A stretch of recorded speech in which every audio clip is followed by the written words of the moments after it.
And welcome back to our Mind Hack on Tim Ferriss. My name is 2020, and let's continue to dive in. So we left off last time with a brief introduction to Tim's motivation.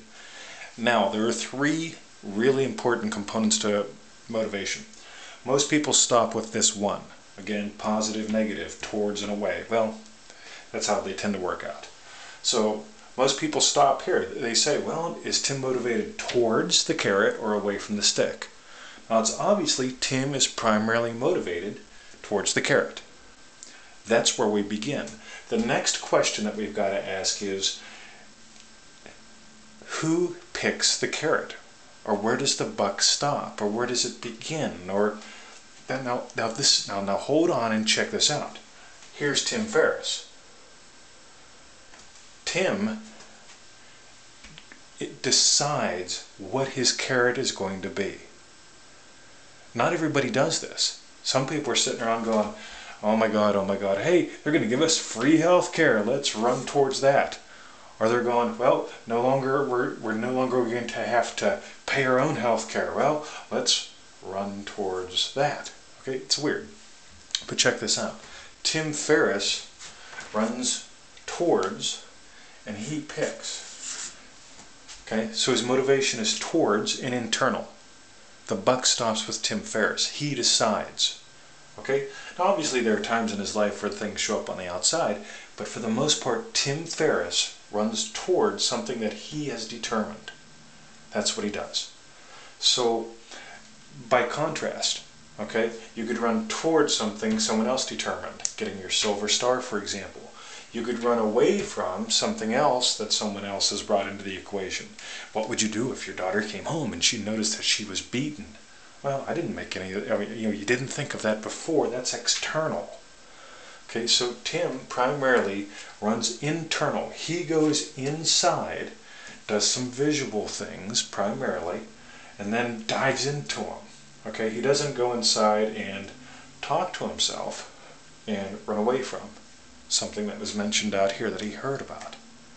Notice there are different strategies. Again, we don't have 20 hours to do this, but I want you to notice there are different strategies. Tim goes inside, sees something, or he sees something and goes inside. Either way, the critical part is he goes inside and he dives into it, diving towards something. Now, the third thing with Tim, okay, so we have positive, negative when it comes to motivation. That's one thing. The second thing, is it external or internal? That's the second axis of motivation. Tim is primarily internal. Tim runs towards internal. And the third axis, okay, is it a war or a game? You will notice, I can listen to his stories. Tim is eternally playing and discovering new games, finding new dances to dance. That's what he does. It's not about the war. Now, check this out. Again, this is really cool. You could run towards and be running war-based motivation. In other words, we have to win the war. Okay? You could be running away from in war-based motivation. I can't lose the war. You could let someone else externally determine what the war is and what you're running away from. Or let something out there, circumstances, okay, external, give you something to go to war for. Okay? External. There's a problem out there. Okay, there's a problem, okay, that's out there someplace, and I'm going to run towards that problem and run war. Again, does that sound a little weird? It is, as far as I'm concerned. But what does Tim Ferriss do? He runs towards a positive. Tim Ferriss runs primarily internal. He decides, and he primarily runs game or dance. He's not at war with a whole bunch. Okay, does he support worthy causes? I am certain he does.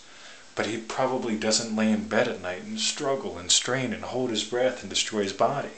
He enjoys living. He enjoys the game of life. He determined it. He didn't sit around going, well, you know what? They said it, so it must be true. He decides it must be true. I will agree with them. Okay, so Tim runs positive towards something that he's determined, and it's a game. It's a dance. It's something that he gets to discover and enjoy every single day. Now, this is Tim Ferriss. Let me zoom out a little bit.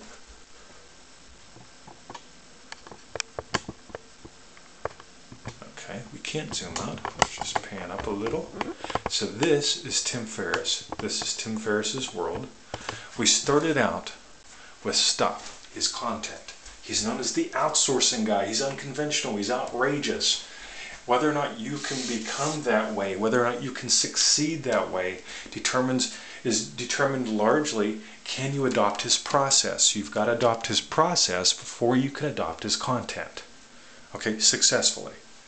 Are you one of these people that runs, this long drawn out auditory thing in the middle? Now here's the cool thing with Tim. Tim does not run auditory as the way to get from visual to kinesthetic. In other words, he doesn't have to tell his story and get agreement from you to feel good. That would require external motivation. Okay, I've got this picture in my head. If I talk about it forever, nice and slowly, using duration, okay, and you agree with me, then I get to feel good. That's external. Tim runs this really neat thing with internal. Okay, visual, internal, bouncing back and forth to kinesthetic, using his frequency. He sees it, he tries it on. He sees it, he tries it on, and he does something. He sees it differently. Now he tries it on differently. He runs these else and more questions. He runs these with an internal game that he's developed. What else can I do with this? What more is possible? Compared to the person who's at war, the person at war will say, what else is going to happen? What more do they want me to do? That kind of thing. Tim runs frequency. This is why outsourcing works so good for him, because he can take all these different points on his timeline and outsource them. He doesn't have to work the whole way through it in sequence forever. That would take 40 years.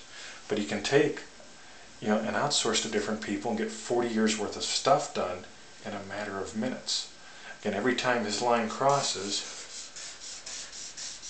okay, in a matter of minutes, he can get 40 years worth of stuff done, because he'll get different people working on this chunk of duration, this chunk of duration, this chunk of duration.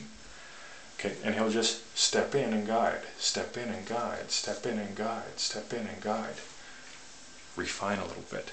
Coming over to his motivation, Tim again primarily runs towards, that's where everybody ends, that's where we begin with subjective modeling. He runs internal, in other words, he's deciding. It's not directed by out there. Most people are directed out there. Watch. And it's a game. Life is a game towards him.